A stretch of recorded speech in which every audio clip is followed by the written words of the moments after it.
He waved at me like he knew me. Same helmet, same jacket, even the same grease stain across the chest. The problem was, my father was buried in that uniform 5 years ago. I was walking home from my girlfriend's apartment late one night, cutting behind an old construction site I used to pass every day as a kid. The place had been shut down for years, but recently they'd started digging again, laying new foundation, I guess. I stopped for a second near the edge of the chain link to light a cigarette. That's when I saw the figure. Heavy machinery sat in the dark like sleeping animals, half covered in tarp. At first, I thought he was a worker pulling a night shift, but something felt off. The site was mostly fenced off, but part of it bordered the sidewalk. He was standing near one of the portable floodlights, just barely lit, motionless. His back was to me. He was tall, taller than most guys I'd seen on crews, and thin, in a way my dad used to call unfit for hard labor. He had a familiar green canvas jacket with faded patches and reflective strips. The jacket, the dark jeans, the old scratched harness. Every piece matched exactly what my dad wore to work every day for 20 years. One of them was torn at the bottom, just like... No, I stepped closer. What made my breath catch wasn't the outfit. It was the stain. Right across the chest, over the left pocket, was a dull black smear. His head rotated first, and then the rest of him followed. A specific oil stain my dad got working on a busted generator 3 months before he died. He was buried in that jacket. So why was someone wearing it now? I whispered, "Hello?" The figure turned slowly, like turning was a process, not a motion. Even in the dim light, I could tell his face wasn't right. It looked like my dad, but only mostly. Like a photo someone tried to draw by memory and got the proportions wrong. His eyes were wide and watery, and his mouth hung open just slightly, as if he was trying to smile and couldn't remember how. Then he raised his hand and waved. That was the worst part. The wave. My dad had this casual little wave he did, like a half salute, half shrug. This one was identical, only it was too slow, too stiff, like someone who'd seen him do it once and was imitating it frame by frame. I stumbled back. "Dad?" He took a step forward, the one where my dad's casket was still open. The crunch of boots on gravel echoed across the site. "Stop," I said, louder this time. "Who are you?" He didn't answer, just stared, head tilted now.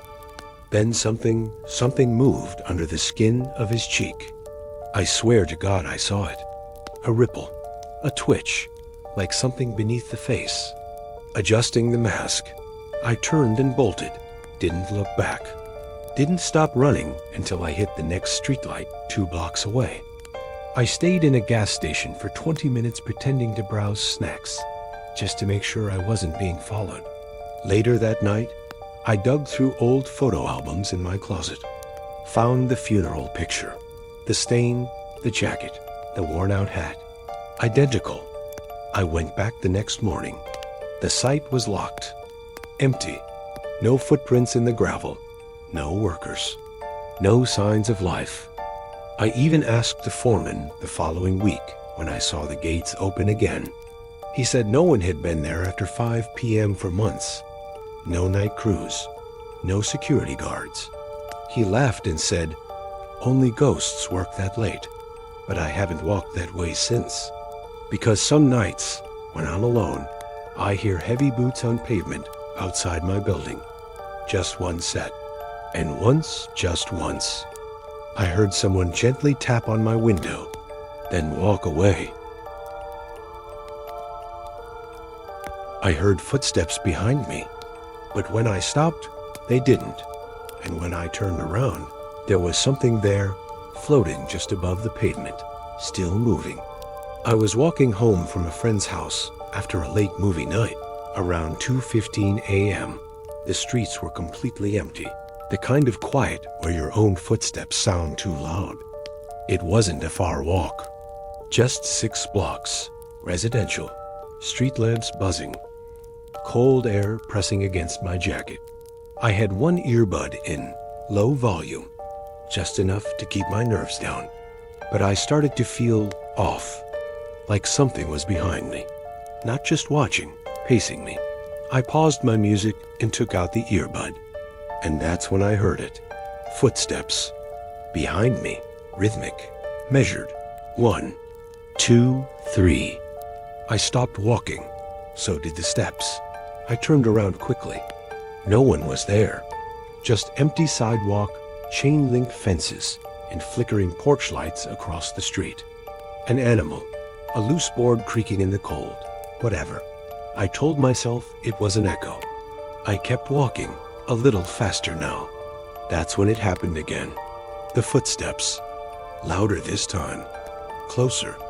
And then they kept going after I stopped. Passed right by me. But there was nothing. Nothing to see. I stepped backward. That's when I noticed it. Under the orange glow of the next street lamp, the shadow moved. Not mine. Another one. It stretched out long behind me, like a tall person gliding forward. But when I turned to face the streetlight again, no one was casting it. I felt a cold crawl up the back of my neck. Then I saw it. Just ahead, maybe 30 feet away, there was something. Standing, or rather hovering. A figure. Human-shaped, but wrong. It had no clear edges, like smoke wrapped in skin. And its feet weren't touching the sidewalk. They weren't there at all. The figure glided sideways beneath the street lamp, moving without a sound. Then it turned. No face, no features. Just a head-shaped void looking directly at me. I ran, full sprint. No plan, no direction. Just away. I didn't stop until I turned down a street I recognized, closer to my place. I paused at a corner, gasping, checking behind me. Nothing. The street was still, silent. I told myself I imagined it. Maybe I was tired. Maybe the movie got in my head. But then, I heard it again. Shack, like cloth dragging across pavement. Fumbled my keys, slammed the door shut, locked everything, closed the curtains. I looked down the sidewalk, and there it was. Closer now, gliding, only now it was taller, stretching, like the air itself was bending to fit it. I bolted the last 2 blocks home, heart hammering so hard I thought it had knocked me out. I didn't sleep. Around 4:30 a.m., I heard the floorboards creak in the hallway outside my bedroom. Just once. No one else lives here. When I opened the door, nothing. No sound. No movement. But I swear, there was a faint, dark smudge trailing along the hardwood. Like something had passed by. Not walked. Glided. There were only 2 reasons I stopped walking. 1, I saw 2 shadows behind me. 2, I was alone. It was a quiet Thursday night, colder than usual for mid-September. I had stayed late at my buddy's apartment, a few blocks past the train station. You don't really see anyone past 11, unless they're re-walking a dog or stumbling home from the bar. That night, there wasn't even that. Just me, the breeze, and the steady hum of the streetlights above. And by the time I stepped off the last bus, the streets were dead silent. My neighborhood isn't bad, just sleepy. I took the usual Route 4 long blocks under a line of orange lampposts that always flicker near the middle. I'd walked it 100 times before. The bulb buzzed faintly overhead as I pulled out my phone. That's when I noticed it. The strange part started 2 blocks in. I remember catching my breath for a moment beneath one of the lights. 2 shadows, both stretched long behind me, cast by the same lamppost. At first, I thought it was a trick of the light. Maybe something behind me? A car? A mailbox? I turned around. Nothing. The street was empty in both directions. No movement. No parked cars. No trees. Took a step. Just me. and the two shadows stretching out like thin, black ribbons on the pavement. I took a cautious step forward. My shadow moved with me. The other one didn't. It stayed still, elongated, frozen in place, even as I moved away. I stopped walking. So did my shadow. 2 blocks left. Keep moving. Don't look again. But the second one, my blood went ice cold. It didn't just mimic, it delayed. Like it was following a beat behind, pretending to copy me, but slipping up. My chest tightened, and for a split second, I swore I heard something like fabric dragging against pavement just behind me. I spun around again. I told myself it was just my eyes messing with me. Low light, weird angle, maybe even a double bulb throwing twin shadows. That had to be it. Still nothing. Now I was starting to breathe heavy. The kind of crooked posture you see when someone is peeking around a corner without wanting to be seen. But I couldn't shake the feeling. I wasn't alone. I picked up the pace. I didn't check until I passed the next lamppost. I glanced down just a flicker of the eye. 2 shadows again. Toward my shadow. Mine and the other. This time it was closer. I sprinted down the sidewalk like hell itself was nipping at my heels. I stopped cold. Very slowly, I turned around. Nothing. But when I looked back down, the second shadow was still there. Only now, it wasn't just a silhouette. It had shape. Arms too long, legs slightly bent, a head tilted. I didn't sleep that night. Every creak in the house made me flinch. I backed away, eyes locked on the pavement.